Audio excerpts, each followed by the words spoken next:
हनुमान जी का भेद नीति के द्वारा वानरों को अपने पक्ष में करना। तारापति चंद्रमा के समान तेजस्वी तार के ऐसा कहने पर हनुमान जी ने यह माना कि और अंगद ने वह राज्य जो अब तक सुग्रीव के अधिकार में था हर लिया। इस तरह वानरों में फूट पड़ने से बहुत से वानर अंगद का साथ देंगे और बलवान अंगद सुग्रीव को राज्य से वंचित कर देंगे। ऐसी संभावना का हनुमान जी के मन में उदय हो गया। हनुमान जी ये अच्छी तरह जानते थे कि वाली कुमार अंगद 8 गुण वाली बुद्धि से, 4 प्रकार के बल से और 14 गुणों से संपन्न है।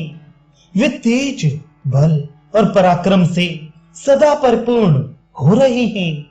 शुक्ल पक्ष के आरंभ में चंद्रमा के समान राजकुमार अंगद की श्री दिनों दिन बढ़ रही है। वे बुद्धि में बृहस्पति के समान और पराक्रम में अपने पिता वाली के तुल्य हैं। जैसे देवराज इंद्र बृहस्पति के मुख से नीति की बातें सुनते हैं, उसी प्रकार ये अंगद तार की बातें सुनते हैं। अपने स्वामी सुग्रीव का कार्य सिद्ध करने में ये परिश्रम, थकावट या शिथिलता का अनुभव करते हैं। ऐसा विचार कर संपूर्ण शास्त्रों के ज्ञान में निपुण हनुमान जी ने अंगद को तार आदि वानरों की ओर से होड़ने का प्रयत्न आरंभ किया। वे साम, दान, भेद और दंड इन चारों उपायों में से तीसरे का वर्णन करते हुए अपनी युक्ति युक्त वाक्य वैभव के द्वारा उन सभी वानरों को होड़ने लगे। जब वे सब वानर फूट गए तब उन्होंने दंड रूप चौथे उपाय से युक्त नाना प्रकार के भयदायक वचनों द्वारा अंगद को डराना आरंभ किया। तारानंदन, तुम युद्ध में अपने पिता के समान ही अत्यंत शक्तिशाली हो, यह निश्चित रूप से सबको विदित है। जैसे तुम्हारे पिता वानरों का राज्य संभालते थे, उसी प्रकार तुम भी उसे दृढ़ता पूर्वक धारण करने में समर्थ हो। किंतु वानर शिरोमणि, ये कपि लोग सदा ही चंचल चित्त वाले होते हैं। अपने स्त्री पुत्रों से अलग रहकर तुम्हारी आज्ञा का पालन करना इनके लिए सहन नहीं होगा। मैं तुम्हारे सामने कहता हूं, ये कोई भी वानर सुग्रीव से विरोध करके तुम्हारे प्रति अनुरक्त नहीं हो सकते। जैसे ये जामवान, नील और महाकपि सुहोत्र हैं, उसी प्रकार मैं भी हूं।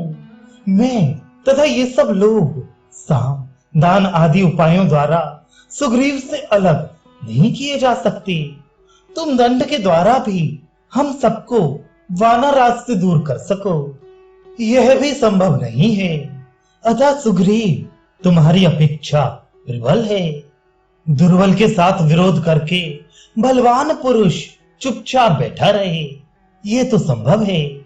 परंतु किसी बलवान से बैर बांधकर कोई दुर्बल पुरुष कहीं भी सुख से नहीं रह सकता। अतः अपनी रक्षा चाहने वाले दुर्बल पुरुष को बलवान के साथ विग्रह नहीं करना चाहिए, यह नित्यज्ञ पुरुषों का कथन है। तुम जो ऐसा मानने लगे हो कि यह गुफा हमें माता के समान अपनी गोद में छिपा लेगी, इसलिए हमारी रक्षा हो जाएगी, तथा इस बिल की अभेद्यता के विषय में जो तुमने तार के मुंह से कुछ सुना है, यह सब व्यर्थ है। क्योंकि इस गुफा को विदीर्ण कर देना लक्ष्मण के बाणों के लिए बाएं हाथ का खेल है। पूर्व काल में यहाँ वज्र का प्रहार करके इंद्र ने इस गुफा को बहुत थोड़ी हानि पहुंचाई थी, परंतु लक्ष्मण अपने पहने बाणों द्वारा इसे पत्ते के दोनों की भांति विदीर्ण कर डालेंगे। लक्ष्मण के पास ऐसे बहुत से नाराज हैं, जिनका हल्का सा स्पर्श भी वज्र और अशनि के समान चोट पहुंचाने वाला है। वे नाराज पर्वतों को भी विदीर्ण कर सकते हैं। शत्रुओं को संताप देने वाले वीर, ज्यों ही तुम इस गुफा में रहना आरंभ करोगे, त्यों ही ये सब वानर तुम्हें त्याग देंगे, क्योंकि इन्होंने ऐसा करने का निश्चय कर लिया है। ये अपने बाल बच्चों को याद करके सदा उद्विग्न रहेंगे। जब यहाँ इन्हें भूख का कष्ट सहना पड़ेगा और दुखद शैया पर सोने या दुरावस्था में रहने के कारण इनके मन में खेद होगा, तब ये तुम्हें पीछे छोड़कर चल देंगे। ऐसी दशा में तुम हितैषी बंधुओं और सुहृदों के सहयोग से वंचित हो, उड़ते हुए तिनके से भी तुच्छ हो जाओगे और सदा अधिक डरते रहोगे।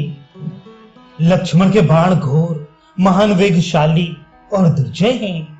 श्री राम के कार्य से विमुख होने पर तुम्हें कदापि मारे बिना नहीं रहेंगे। हमारे साथ चलकर जब तुम विनीत पुरुष की भांति उनकी सेवा में उपस्थित होगे, तब सुग्रीव क्रमशः अपने बाद तुम्ही को राज्य पर बिठाएंगे। तुम्हारे चाचा सुग्रीव धर्म के मार्ग पर चलने वाले राजा हैं। वे सदा तुम्हारी प्रसन्नता चाहने वाले दृढ़ व्रत, पवित्र और सत्य प्रतिज्ञ हैं, अतः कदापि तुम्हारा नाश नहीं कर सकते। अंगद उनके मन में सदा तुम्हारी माता का प्रिय करने की इच्छा रहती है। उनकी प्रसन्नता के लिए ही वे जीवन धारण करते हैं। सुग्रीव के तुम्हारे सिवा कोई दूसरा पुत्र भी नहीं है, इसलिए तुम्हें उनके पास चलना चाहिए।